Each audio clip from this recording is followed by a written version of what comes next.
Alex Rogan is a teenager living in a Southern California trailer park with his divorced mother and his little 10-year-old brother Lewis. Besides being a handyman at the trailer park, his sole hobby is playing Starfighter, a stand-up arcade game where the player defends the frontier from Zor and the Kodan Armada in a space battle. That sounds fun! Alex has high hopes that one day he can escape the trailer park and become a space pilot himself. No, just kidding. That he can attend a prestigious college. However, he gets a rejection letter from the college he had wished to attend. Alex becomes angry of his go-nowhere existence as the only entertainment comes from this arcade game. Eventually, one evening, he becomes the highest scoring player of the game, where the entire trailer park watches him do battle. It's kind of like nobody has anything to do around here. He wins the final round where he has to destroy the enemy squadron command ship. His victory becomes quite a joyous event for most of the trailer park, with everyone, including his little brother Lewis, cheering him on. Later that night, he is approached by the game's inventor, an eccentric old man who identifies himself as Centauri, who invites him to take a ride in an exotic-looking sports car that kind of looks like a DeLorean. Maybe they were trying to do something here, I don't know. Alex does so before discovering that the vehicle is actually a spaceship.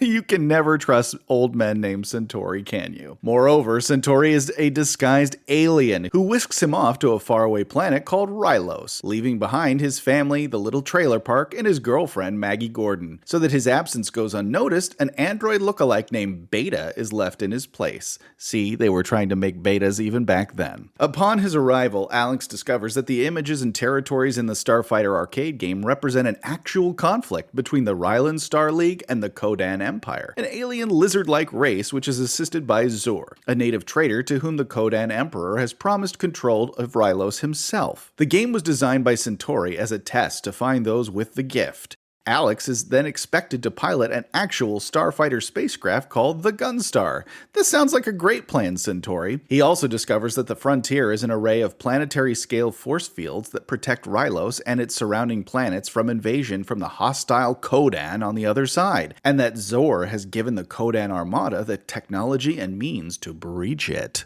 Ooh. Before Alex can fully understand and dispute his induction, Zor appears in a holographic projection and reveals he has discovered an infiltrator in his ranks and proceeds to broadcast his death by torture to the entire base, including his estranged father, Ambassador Enduran, the Starfighter commander. Daddy issues, anyone? He then proclaims to the people of Rylos that once Galen is in full eclipse, the Kodan Armada will begin their invasion, and not even the Starfighters will be able to save them. Yeah, right, that's the name of the movie, dude!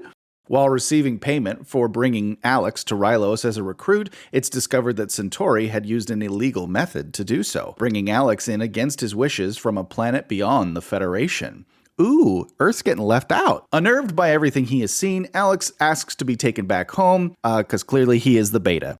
Centauri does so and is highly disappointed and brushes off Alex's protests that he is nothing special, noting that attitude will prevent him from becoming any more. After dropping him off a short distance away from the trailer park, why? I guess he felt like he needed a walk, Centauri gives Alex a communications device, which is a means by which he can contact him should Alex change his mind and not decide to be a bitch.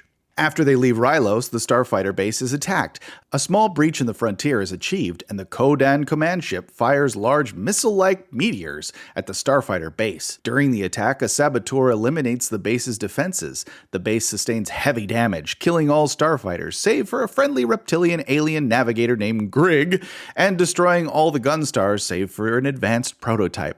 I wonder who will be using that later. Afterwards, Zor becomes enraged when he learns that one Starfighter has escaped the base. Once home on Earth, Alex discovers the android who assumed his identity and contacts Centauri to come and retrieve it. Just then, a beast-like assassin, not named Boba Fett, appears and attempts to shoot Alex with a laser gun. Centauri arrives and shoots the creature. Centauri identifies the assassin as Azandozan, an interstellar hit beast sent by Zor, with surely more coming to kill Alex themselves. Alex finally realizes that the only way to protect himself is to return to Rylos and pilot a Gunstar, while Beta keeps the hit beast's attention. This kind of seems like he was a little forced to do this, but let's just go with it. The Zandozan is able to manipulate his severed arm and shoots at Alex, hitting Centauri. Oh no, the old man is dead now. That sucks. What a He was a jerk. They leave Beta behind, returning to Rylos. When they arrive, they find that the base has been destroyed. Centauri allegedly dies from his wound, and Alex meets up once again with Grig, and they set out in the Gunstar to battle the Kodan Armada by themselves. Alex is given a brief update on the Gunstar, which is more advanced than the ships that were destroyed, but who cares because he has no basis in knowledge for any of these ships. It is able to take laser blasts with minimal damage and houses a new weapon called the Death Blossom. How pretty! After a brief chase near the frontier with a small scout ship sent by Zor that Alex destroys, the experience leaves Alex somewhat rattled. Oh, he's going to be a beta again.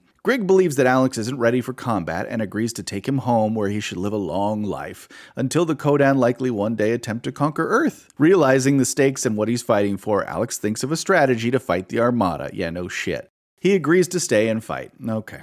I should point out, by the way, just for the viewers who don't care at all, my really good friend Pat absolutely hates this movie, and Pat kind of loves any movie, so that might tell you something. Meanwhile, back on Earth, the beta Alex tries to adjust to life at the trailer park and dealing with the human interaction, especially with Maggie. During an evening out at a lake with some of Alex's friends, another assassin arrives in the form of a policeman that is recently killed and attempts to shoot Alex as he sits around a campfire at the resort lake. When Maggie becomes annoyed by Beta's awkward attempts at romantic conversation, he finally gives up and admits that he's not Alex, but an android beta unit. Man, really putting yourself in check there. The assassin fires his laser gun at Beta, revealing green android fluid which comes out of the wound. The assassin flees in the stolen police car while Beta, with Maggie tagging along, chases the assassin in a pickup truck that Beta steals. When the assassin arrives back at his spaceship, he attempts to radio the Kodan Armada to report that the last Starfighter is actually about to attack them.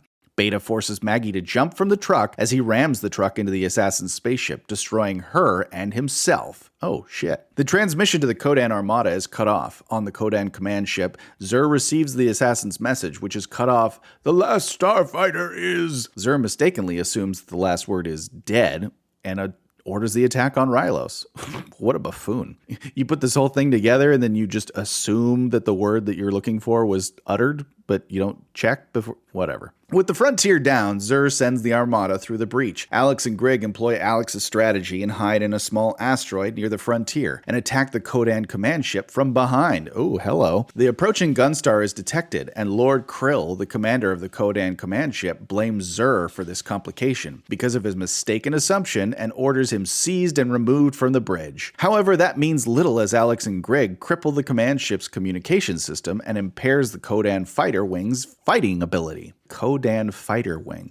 Man, did anybody actually take the time to think about the names of these things? The climactic space battle reaches a fevered pitch. Alex keeps the upper hand using the lone fighter against hordes tactics he mastered by playing the coin-operated video game. Hey, Centauri was right about something. However, his weapons are soon depleted. Desperately, Grig has Alex activate the Death Blossom, which destroys all the remaining Kodan fighters. After relieving Zur of command, Krill orders him executed for his arrogance and failure to ensure victory. Instead, Zur takes advantage of Alex's attack and kills the sentries escorting him from the bridge. He then escapes from the command ship in an escape pod. Lord Krill then orders the command ship at ramming speed toward the lone Gunstar, which has been temporarily drained of power by the use of the Death Blossom. That's probably something you guys should figure out. Grig manages to tap into the Gunstar's life support systems to temporarily regain power, which Alex fires and disables the command ship's systems, forcing her to crash into the moon of Gallon. The command ship is destroyed, killing Krill and all the remaining Kodan warriors on board. Yay, bad guys, you suck! Alex is proclaimed the savior of Rylos, only to discover from Endoran that the Star League is still vulnerable. The frontier has collapsed and Zur escaped, and he will continue to be a threat as long as he still lives, setting up a sequel that will never occur. Alex agrees to stay on Rylos for good and recruit other starfighters, rebuilding the Legion. Alex is also happy and relieved to see that Centauri is alive, having healed from his wounds.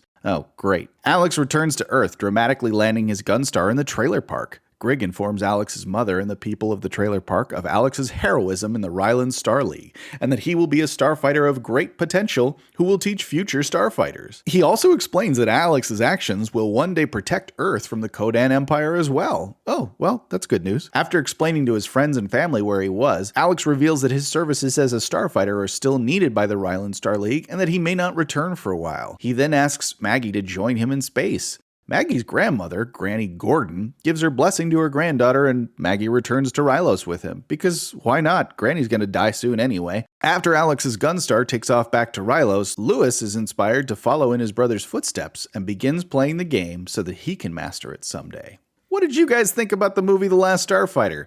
Would you love to become a starfighter just from playing video games? Do you think you could handle the brand new Death Blossom? Let us know what you think, leaving a comment in the comment section below. Until next time, dear viewer,